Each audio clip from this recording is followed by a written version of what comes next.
Cultura, cultura, cultura.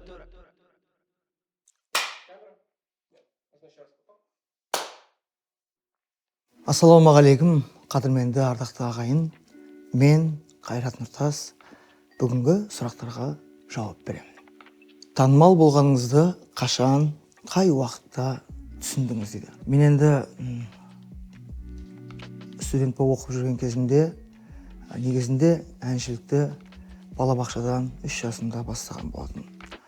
Анам бері алып жүрді, былай тартты. Енді ана ғой не дегенмен.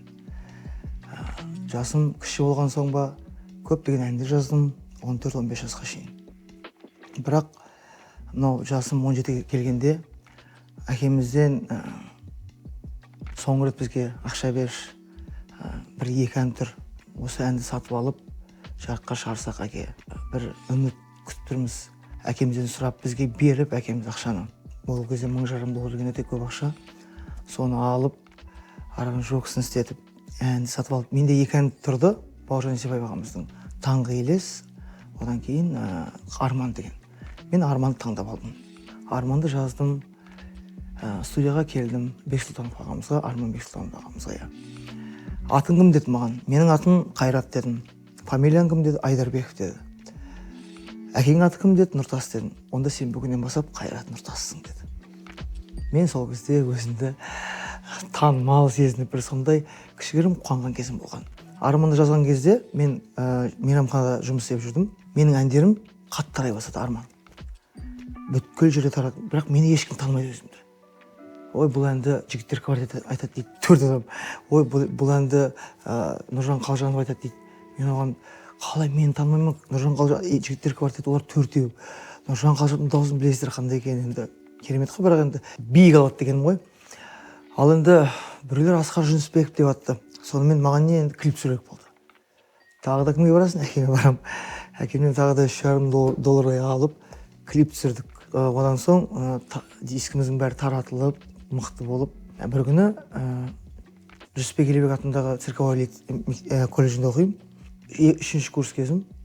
Әнім қатты танымал бола бастаған кез. Мен өзім үйім бар, бірақ балалармен бірге қызықтығын жүрген.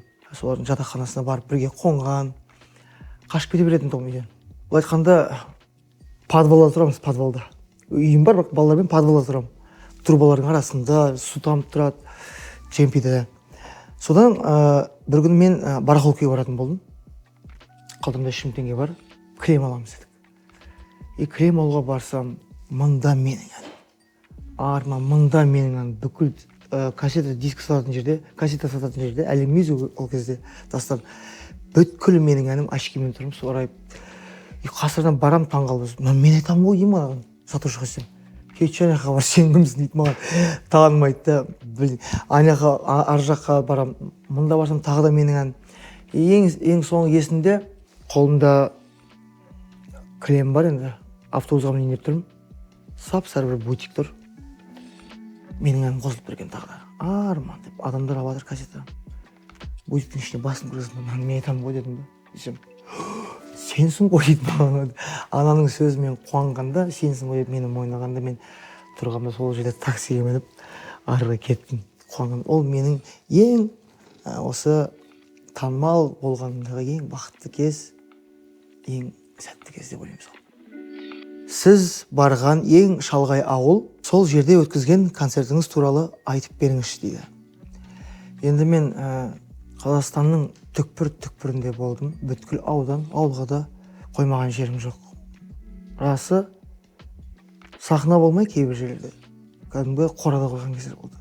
Бүкіл қорадағы малдардың бәрін шығарып салып, су сеуіп, сыпырып алып келеміз. Тап-таза қылып, үлкен сондай бір менің ішінде қойған кезіміз болды. Қой асырайтын жерде, сиыр асырайтын жерде. Ең қызығы Ақтаудың ар жағында бір қала бар, ұмытып қалдым атын қазір. Бірақ шыбын көп.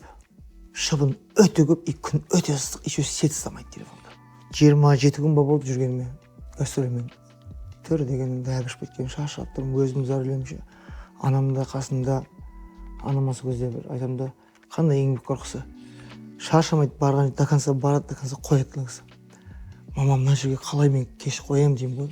Балам, көресің. Осының бәрі сенің ана жерде жарқырап жүргенің бе телевизорда Алматыда маған керек емес.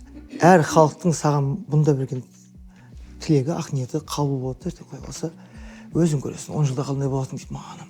Әрине анамдық дұрыс болып шықты деп ойлаймын. Содан бағанағы жерге кешімді өткізіп жатырмын. Әппақ киім шыққам өзімде. Үшінші әнімде су теріп аламын. Шыбындыз көп, халықтың буы. В общем, судан шыққан тауық мен боламын. Бұлай бүйтіп қойғам. Вот ең қызықты сол жер болған менде негізі. Сіздің сүйікті пиджагыңыз дейді. Осы ғой. Менің әр пиджагым өзіме қатты ұнайды. Себебі мен киінгенде стиль дейді ғой, соны негізі өзім қадағалап қарай жатамын. Көбінесе өзімнің идеям, бәрібір менің идеямды қосқан кезде әдемі болып шыға келеді осы костюмдер. Сол үшін менің әр пиджагым өте күшті. Бұл пиджакты киіп болған соң сахнаға шығам, терлеймін, бүкіл күшімді беремін. Тұрамда шын ниетпен сол жердегі бір тыңдармандарыма берген кездегі рахат айтсаңдар. Ол да бар. Солай. 4-ші сұрақ. Фанаттарыңыздың жасаған ең эмоционалды немесе есте қаларлық қылығы дейді. Қызықты кездер айтсам, мен фанаттардан қашқан кездерім өте қызықты болған мен үшін. Терезеден секіріп кетіп, болмаса бір өзің үндемей тығылып жай келе жатсаң, деп алтыннан 7-8 шығып кожа курткаларды жыртып, соның бір қолы бір фанатында, бір иығы бір фанатында, мысалы сондай кездер болған. Одан соң осыдан бір 10 жыл бұрын біздің Нәби марқұм бауырымыз тірі шуға бардық. Шу қаласында ойнап күресіп бір үлкен стадионда ән салдық. Сонда адам өте толы болды, көп болды. Мен тұрамда телефонымды терезеден ашамда. Мен телефонымды жазып алдыңдар. 701-453-83-83 деп айтамын ғой. Бүкіл халық қан жерде. Еркін Нұржанов ағамыз бар, ол кезде өте популярный. Біз бәріміз қызығамыз. Сол кезде мен осы қашан осы еркіндей болады екенмін деп іштей армандап. Ағамыз ғой өте мықты әнші. Біз бұл өмірде бір-бірімізді бағалап жүрміз. Кішкентай жандар өсіп жатса, енді шығып жатқан бауырлар болса, оларға ағалық ізетімізді көрсетуіміз керек. Сол кезде ғана біздің өміріміз жасанды емес, мәңгілік бақытты өмір болады деген ойдамын ағайын.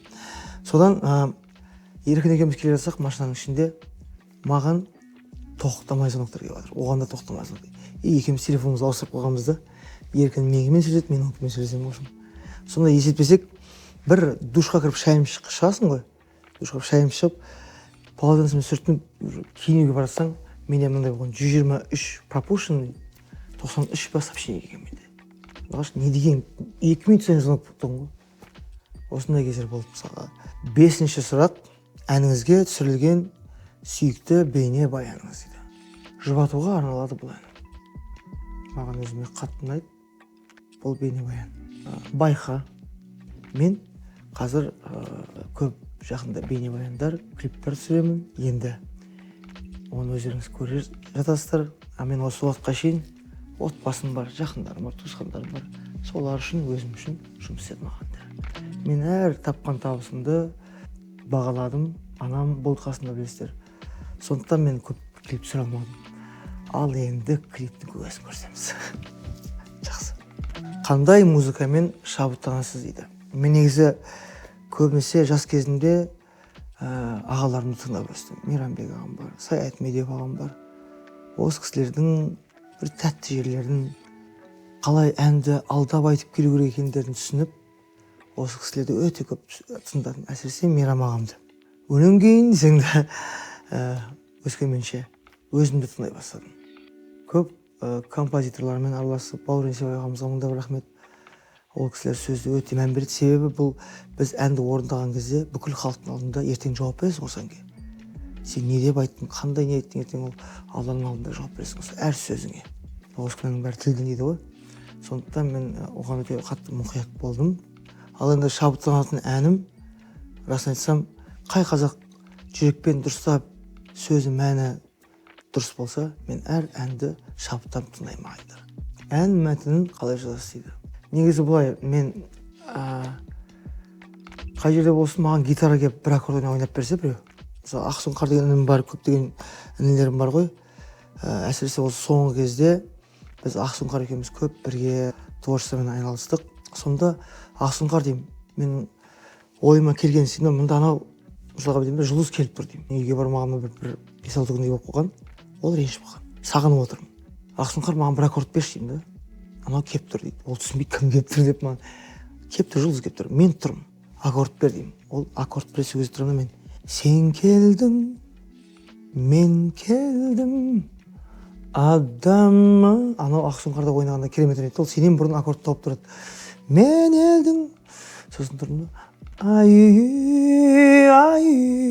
деп қырғыздарға кетіп қалдым. Ай әннің қайырма шықты. Сосын тұрдым да айттым, қазір енді ұрсам болған дедім. Ән жай болып кетті, қазір ұрсам болған. Фата-тита деймін мысалға. Фата-тита қайттан бауырайым. Фарари деп. Енді сөз шықпай жатыр, бірақ ән шығып жатыр, көрдіңіз ба? Оны барып композиторға барасың, композитор тұрады да қатты сені қатты сағындым деп шығарған жерде фотопикада барда. Осындай қызықтар болады. Ал сені сүйемін де мен отырып қатты сағынған кезім мысалға жай отырып өзімнің сөзім ол. Сені сүйем гитара кетіп қалды.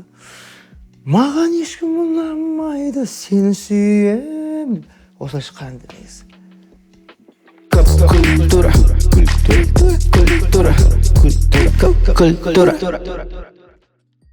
Халықаралық және отандық қай әріптеспен фит жазуға ниетіңіз, құлшынысыңыз бар дейді. Енді мен шетелдік әншілерден расын айтсам өзім Питбуль бар ғой? Питбуль. Сонымен айтқым келген. Ол қалай? Аренада мен шығам, артынан ол шығады, пампы қайрат нұртас пампым шықты, одан кейін жарсаға қарай, одан соң Джейлоуиппін ғой, Бейонсе. Ал қазақтың әншілерінен барлығын құрметтеймін әрине. Неге ән шығып жатса, керемет фиттар ойда болса, шығып жатса, неге олармен жазбасқа? Айттым бағана, мен жақында бір інім келді. Аға дейді, мен осы сізбен дуэт айтқанша, қаншама өнер адамдарына бардым дейді. Мен айттым, сен менің көзімше мен алдында мақтанба дедім да. Мені мақтама, мені мақтаған кезде мен өзім ыңғайсызданамын расында. Бірақ сен шындығыңды айттың да әңгіме. Сонда біреу былай қашты, біреу менсінбеді деп бәрінен маған арқа жаққа айтып жатыр ғой. Сол кезде қарап тұрдым да, өзімнің кезінде анам екеуміз жүрген кезде анамның шырылдап, әр жаққа мені алып барып, кештеріне қатыстырғысы келіп, театрларға қатыстырғысы келіп, билеттерін сатып, мамам өзі екеуміз концертке сатамыз тастақта, шаурма сатамын мен. Содан билеттерін өткізіп, бір концертке қатысайын десек, менің анама біреу қатты ауыр сөз айтты. Ана ақшаңызды артыңызға салып қойыңыз дейді. И ол менің есімде қалып кетті қатты. Сол момент менің есімде қалып кетті. Ұрайын десе, мәлім жетпейді кішкентай. Бірақ сол қайта келді. Театр сол кеш маған одан соң 10 рет звондады. Біздің осы театрға қатысып берші. Біздің осы кешімізге қатысып берші деп. Мен естедім, мен үндеген жоқпын. Мен жай бара алмаймын дедім болды. И мен сол театрда ән айтқан емеспін. Егерде өздеріңіз көрсеңіздер, түсінесіздер. Ал мен егерде енді өсіп жатқан жас әншілерге көмектессем, ол маған да абырой. Бір жағынан мен де жұмыс жасатқаным, олармен бірге жаңа ән жазатқаным, трендтен қалмайық деген мысалға. Бір жағынан ағалық, оған көмегім, қаншама халық енді қарап отыр ғой, Қайрекең легенда деп отырып. Бұның бәрі әрине мен үшін қатты қуаныш. Осы кей кезде өзім қатты бір сондай қорыққан кезде, мен неден қорқам? Мен шыңнан құлаудан қорқам. Мен неден қорқам? Мен осы абыроймен әліп қалмаса екен деп қорқам. Бұл абыройдың шыңына жеткен кезде неше түрлі ойлар, неше түрлі бастан кезеңдер өтті ғой, бірақ осы уақытқа шейін шүкір аман сау алып келе жатқанына, отбасым тірі, бәрі тірі. Құдай осындай маған бақыт бергеніне сансыз шүкірлік етемін да. Балаларыңыз музыкант, не әртіс болғанын қалайсыз бұл? Негізі мен қаламаймын. Бірақ шеттерден әртіс. 2 қызым биші, кеше ғана мінекей Америкаға барып 7-ші орын алып келді. Бүкіл әлемнен биден. Бірақ менің ұл қыздарымда ол нәрсе болмаса екен деп тілеймін. Себебі кей кезде бір отырып, қастарында көбірек болып, әке болып, ақыл айтып, солармен көп көңіл бөлгім келді, соларға көп көңіл бөлгім келді. Мысалға маған әкем көп көңіл бөлді, анам көп көңіл бөлді. Қазір қарап отырсам, менің балаларымды біз аптасына бір рет көреміз ба, 2 рет көреміз ба? Қорқамын ол ертеңгі несіне болады өмірі. Сондықтан расын айтсам, мен осы жақын арада деймін де, бәрін айтамын, мен қойып кетемін осы өнерлік жолды деймін ғой. Бірақ ол бәрі қоя алмайды секілді мен. Бірақ азайтып, қолымнан келгенше осы отбасының қасында болуды нәсіп етсе екен деп тілеймін әрқашанда ағайындар. Сол. Сізді кино несімен еліктіреді? Мен киноға ең бірінші ғашық болғаным Мейрамбек ағамыздың киносы бар, Алғашқы махаббат. Одан соң бала кезімізде Шахрухан менің ең сүйікті актерім. Менің әр қылығым, істеген нелерім, қылықтарым бәрі Шахруханға келмесе де енді алып қойған жерлерім бар, әдемі жерлер. Күнде әр демалыста Шахруханның киносын көрсетпесе отырып алып жылаған кездерде болған. Ол кісі өте еңбекқор, бір камерадан өзі бастаған, білесіздер. Қазір қандай кеше мысалға үйінің алдында шығып, халықтың бәрі жиналып қалған, былай жақсы адам екен көрініп тұрды. Шығып, халықтың жай өлеңді айтып жатқан жоқ. Просто шықты, халықпен амандасты, бүйтті, құрметтеді. Не деген бақытпен. Осындай дәрежеге жеткім келеді. Мені кино осы Шахруханның арқасында кино көріп, сондай талантты ол Индияның киносы болғанмен, диште болғанмен ол оның өнер деген жетіп жатыр. Ол 1 минут 1 секунд жылай салады. Ол не деген көптеген тақырыптар туралы айтылады. Кинолардың мағынасы қандай. Сондықтан жақын арада мен актер болып кетсем, байқаңыздар. Сіздің сүйікті фильміңіз қандай? Сүйікті фильмім «Наступит завтра или нет», «Меня зовут Хан», «Алғашқы махаббат». Когда ангелы спят фильмін түсіруге сізді не шабыттандырды? Мен өзім уәдем болған Жұлдызға деген. Жұлдыз, мен саған арнайы бір кино түсіріп беремін, жақсы кино. Мен өзімнің жігіттік айтқан уәдемде тұрдым. Мен түсіріп бердім, өте мықты кино шықты, өздеріңіз білесіздер. Кассада өте көп жинады, тем более андай комедия болмаса да касса өте мықты жинады. Маған бірақ касса қызық болған жоқ бұл жерде. Бұл жерде сол мықты жиналып өткенін өз-өзін бағалағанымды. Енді мен түсірсем сондай кинолар түсірем. Ал енді итермелі мен бірінші бастаған сол өзімнің жарым үшін бастап бердім, түсірді. 18 жасар өзіңізге қазір не айтушы едіңіз дейді. Сабырлы болу керек. Өте сабырлы. Ең бастысы ата-анаңды қадірлеу керек. Сол кісілерді тыңдасаң, өзіңнің қарақан ғана басыңды ойламай, неге олар кінәлі емес қой Қайрат Нұртастың ата-анасы болғанына. Менің екінім кінәлі емес қой Қайрат Нұртастың інісі болғанына. Менің отбасым бала-шағам кінәлі емес, мен Қайрат Нұртастың отбасы болғанына. Олар күнде банан жейді, олар күнде ананас жейді. Әрқайсының астында машина, Аллаға шүкір. Оның бәрін істеп мен, олар мойындайды. Бірақ мен қарақан басында қашқан жет емеспін. Мен осы уақытқа шейін жасым осы жерге келсе де, бүткіл табысымды бірінші анама апарып берем. Соның арқасында шығар анам берекелі бәріне шашып беруші. Ол бәрін ойлайды. Ал мен өз қарақан басымды ойлап осы кезде самолет алып кетіп қалып басқа жақта жүрсем, или әке-шешем ауылда тұратын болса, ол кезде мен не бақыт маған. Олармен бірге көрмеген бақыт маған, бақыт емес. Сондықтан айтарым маған, қарақан бастарыңызды ойламай, қасындағы бауырларыңызға Алла тағала несіп етіп қойғаннан кейін сен арқылы сен беруің керексің. И оған міндетсінбеуің керексің. Сол кезде сен мынаны буан болып жүре бересің, короче. Иә. Қалай?